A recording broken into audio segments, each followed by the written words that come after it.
Hello student, अभी तक हमने simultaneous linear equation in two variable के सॉल्व करने के दो मेथड पढ़े हैं। पहला मेथड हमारा क्या था? Elimination method. और दूसरा मेथड हमने क्या पढ़ा है? Graphical method. तो आज हम तीसरे मेथड के बारे में पढ़ने जा रहे हैं, जिसका नाम है डिटर्मिनेंट मेथड या क्रेमर रूल। सबसे पहले हम जानते हैं डिटर्मिनेंट क्या होती है। The representation A, B, C, D within two vertical line is defined as determinant of order 2. The number A, B, C, D are called element of the determinant. ठीक है, तो A, B, C, D को हम क्या बोलेंगे कि determinant के element हैं। ठीक है, in this arrangement there are 2 rows and 2 columns. तो इन्हें हम रोज बोलते हैं। हॉरिजॉन्टली अरेंज्ड एलिमेंट फॉर्म ए रोज। तो ये हमारी पहली रोज है और ये हमारी दूसरी रोज है। तो जो एलिमेंट हॉरिजॉन्टली अरेंज्ड होते हैं डिटर्मिनेंट में, दे फॉर्म रोज, और जो एलिमेंट वर्टिकली अरेंज होते हैं दे फॉर्म कॉलम। तो ये हमारा पहला कॉलम है और ये हमारे दूसरा कॉलम है। ठीक है, the value of determinant A, B, C, D is क्या होगी? हम A को D से मल्टीप्लाई करेंगे, इसको क्या बोलते हैं? Multiply top left to right bottom. ठीक है, that is AD minus top right to left bottom, that is minus BC। तो AD minus BC is the value of determinant ABCD। तो अगर हम यहाँ पे एग्जाम्पल लेते हैं, what is the value of the determinant 2, 1, 3, 4, क्या हो जाएगी? हम पहले 2 को 4 से मल्टीप्लाई करेंगे तो 2 इंटू 4 माइनस 1 को 3 से मल्टीप्लाई करेंगे तो 1 इंटू 3, 2 4 द 8 माइनस 1 3 द 3, तो 8 minus 3 is equal to 5। Okay, अब हम प्रैक्टिस सेट 1.3 का फर्स्ट क्वेश्चन सॉल्व करने जा रहे हैं, जो कि एक्टिविटी के फॉर्म में दिया गया है। क्वेश्चन है कि fill in the blank with correct number. हमें यहाँ पे एक डिटर्मिनेंट गिवन है जिसके एलिमेंट है 3, 2, 4, 5 इज इक्वल टू करेंगे 3 इंटू यहाँ पे क्या आएगा? तो आप जानते हो कि 3 को हम किससे मल्टीप्लाई करेंगे?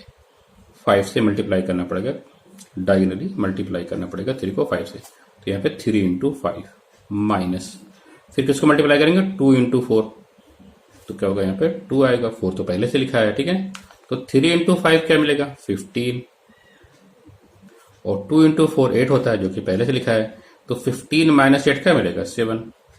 इस तरह से हमारा पहला क्वेश्चन कंप्लीट हो गया। क्वेश्चन नंबर 2 है find the values of the determinants. Question number 2 में हमें डिटर्मिनेंट के वैल्यूज फाइंड करनी है।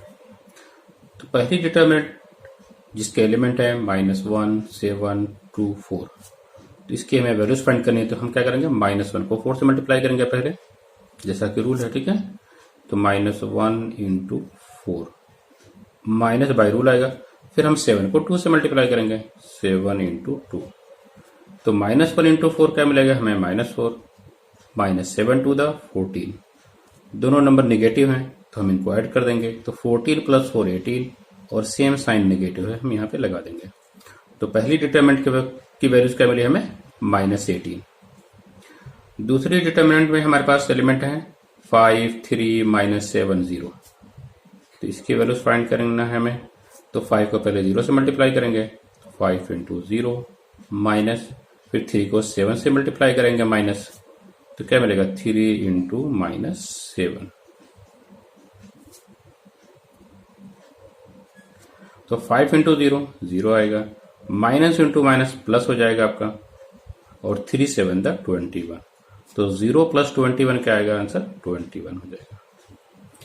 तीसरी डिटर्मिनेंट के एलिमेंट है 7/3, 5/3, 3/2, 1/2। तो सबसे पहले हम क्या करेंगे? 7/3 को 1/2 से मल्टीप्लाई करेंगे, तो 7/3 इंटू 1/2 माइनस 5/3 इंटू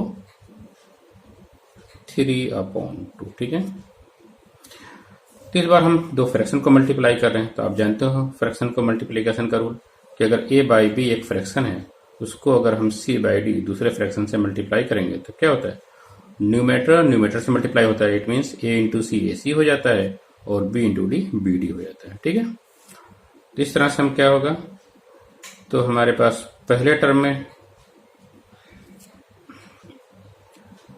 तो 7/3 और 1/2 का प्रोडक्ट क्या होगा, 7 इंटू 1 7 अपॉन 3 इंटू 2 6 हो जाएगा। ठीक है, माइनस 5 इंटू 3 15 और 3 इंटू 2 6 हो जाएगा। ठीक है, अभी दोनों फ्रैक्शन लाइक फ्रैक्शन है। ठीक है, तो हम इनको सब्ट्रैक्ट कर देंगे।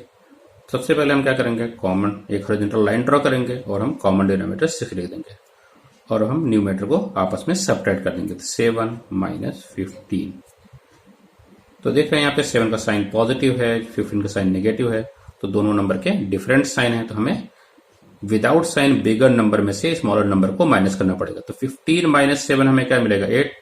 विदाउट साइन बिग नंबर आपका 15 है, उसका साइन नेगेटिव है, तो हम यहाँ पे माइनस लगा देंगे अपॉन 6। जैसा कि हम यहाँ पे देख रहे हैं 8 और 6 दोनों 2 के टेबल में आते हैं। तो 2 3 द 2 4 द, तो हमारे पास आंसर क्या होगा, -4/3। तो इस तरह से हमारा क्वेश्चन नंबर 2 कंप्लीट हो गया। क्वेश्चन नंबर 3 हमारा क्रैमर रूल पे बेस्ड है। तो सबसे पहले हम क्रैमर रूल्स के बारे में जान लेते हैं। तो सबसे पहले हम linear equation in two variable को ax plus b y is equal to c के फॉर्म में लिखेंगे। ठीक है, माना हमारे पास दो linear equation in two variable क्या है, a1x plus b1y is equal to c1 और दूसरा हमारे पास है a2x plus b2y is equal to c2।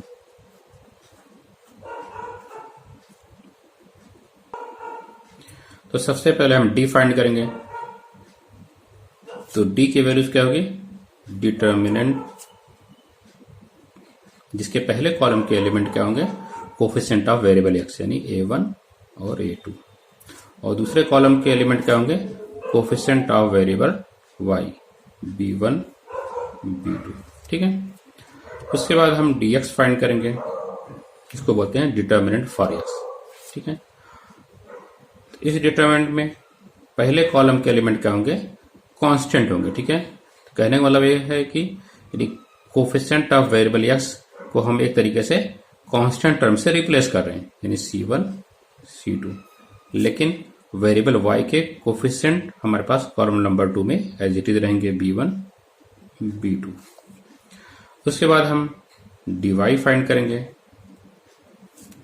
तो इस डिटरमिनेंट में हमारे पास पहले कॉलम में coefficient of variable x as it is रहेगा a1 a2, लेकिन कॉलम नंबर 2 में कोफिशिएंट ऑफ वेरिएबल y को हम कांस्टेंट से रिप्लेस कर देंगे यानी c1 c2 हो जाएगा। ठीक है, और इसके बाद हम x की वैल्यू फाइंड करेंगे, x is equal to dx divide by d, और y की वैल्यू हम फाइंड करेंगे dy को d से डिवाइड करके। ठीक है, तो इन फार्मूले को आपको याद रखना है। ये 5 फार्मूले हैं जिनको हमें याद रखना है क्रैमर रूल्स मेथड से simultaneous equation in two variable को सॉल्व करने के लिए।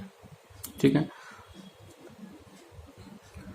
क्वेश्चन नंबर 3 दिया गया, solve the following simultaneous equation using Cramer rule. तो पहला क्वेश्चन हमारे पास है 3x minus 4y is equal to 10, और दूसरा इक्वेशन हमें गिवन है 4x plus 3y is equal to 5। तो 3x minus 4y is equal to 10, इसको हमने इक्वेशन नंबर 1 एज्यूम कर लिया, और दूसरा equation 4x plus 3y is equal to 5 को हमने इक्वेशन नंबर 2 एज्यूम कर लिया। अब हम इक्वेशन नंबर 1 और इक्वेशन नंबर 2 को कंपेयर करेंगे। क्या लिखेंगे, compare equation 1 and equation 2 by a1x plus b1y is equal to c1 and a2x plus b2y is equal to c2 respectively। अगर हम इक्वेशन नंबर 1 को a1x plus b1y is equal to c1 से compare करेंगे तो a1 के place पे क्या है, हमारे पास 3 है, तो A1 की वैल्यूज हमारे पास 3 हो गई। B1 की वैल्यूज क्या है यहाँ पे देखें, -4 है। और C1 की वैल्यूज हमारे पास क्या है, 10। ठीक है। उसके बाद अगर हम इक्वेशन नंबर 2 को हम किससे कंपेयर कर रहे हैं, A2x plus B2y is equal to C2 से। तो A2 की वैल्यूज हमारे पास क्या है, 4 है। B2 की वैल्यूज हमारे पास क्या है, 3 है। और C2 की वैल्यूज हमारे पास क्या है, 5 है। ठीक। तो सबसे पहले हम D फाइंड करेंगे।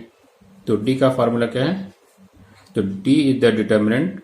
उसके पहले कॉलम के एलिमेंट क्या होते हैं, कोफिशिएंट ऑफ वेरिएबल x, यानी A1 A2, और दूसरे कॉलम के एलिमेंट क्या होते हैं, कोफिशिएंट ऑफ वेरिएबल y, यानी B1 B2। तो A1 की वैल्यूज क्या है, 3। A2 की वैल्यूज क्या है, हमारे पास 4 है। B1 की वैल्यूज हमारे पास -4 है। और B2 की वैल्यूज हमारे पास 3 है। अब इसको सॉल्व करना है तो हम क्रॉस मल्टीप्लिकेशन करके सॉल्व करते हैं। तो 3 इंटू 3, सबसे पहले टॉप लेफ्ट को राइट बॉटम से मल्टीप्लाई करेंगे। ठीक है। तो 3 इंटू 3 माइनस बाई रूल आएगा। फिर हम जब क्या करेंगे, -4 को 4 से मल्टीप्लाई करेंगे, तो -4 इंटू 4। सो 3 इंटू 3 आपके पास 9 हो जाएगा। माइनस इंटू माइनस आपका प्लस हो जाएगा। और 4 इंटू 4 16। तो 16 प्लस 9 क्या मिलेगा हमें, 25। अब इसके बाद हम dx फाइंड करेंगे। तो dx का फॉर्मूला क्या है, C1 C2 B1 B2। तो C1 हमारे पास क्या है, 10, और C2 हमारे पास क्या है, 5 है। तो 10 5। और B1 हमारे पास क्या है, -4, और B2 हमारे पास क्या, 3। तो क्या वैल्यू हो जाएगी, 10 इंटू 3 माइनस बाई रूल आएगा। फिर -4 इंटू 5। सो 10 into 3 30, minus into minus plus, 4 5 20। तो 30 प्लस 20 क्या होगा आपका, 50 हो जाएगा। अब उसके बाद हम डिवाइड फाइंड कर रहे हैं। तो डिवाइड डिटर्मिनेंट का पहले कॉलम का एलिमेंट क्या होता है, A1 A2, और दूसरे कॉलम में क्या आता है, C1 C2। तो अब A1 A2 हमारे पास क्या है, 3 4 है। और C1 C2 हमारे पास क्या है, 10 और 5। तो 3 को 5 से मल्टीप्लाई करेंगे, तो 3 इंटू 5, माइनस 10 को 4 से करेंगे, तो 10 इंटू 4। सो 3 इंटू 5 15, और minus 10 into 4 40।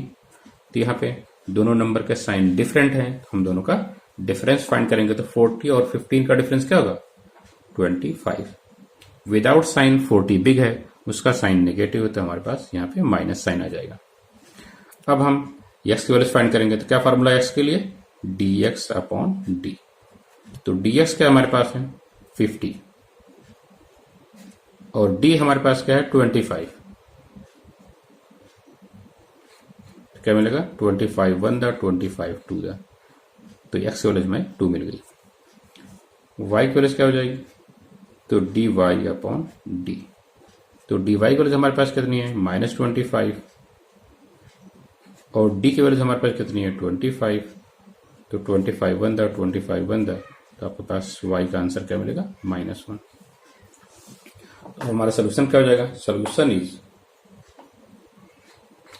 x, y is equal to 2, -1।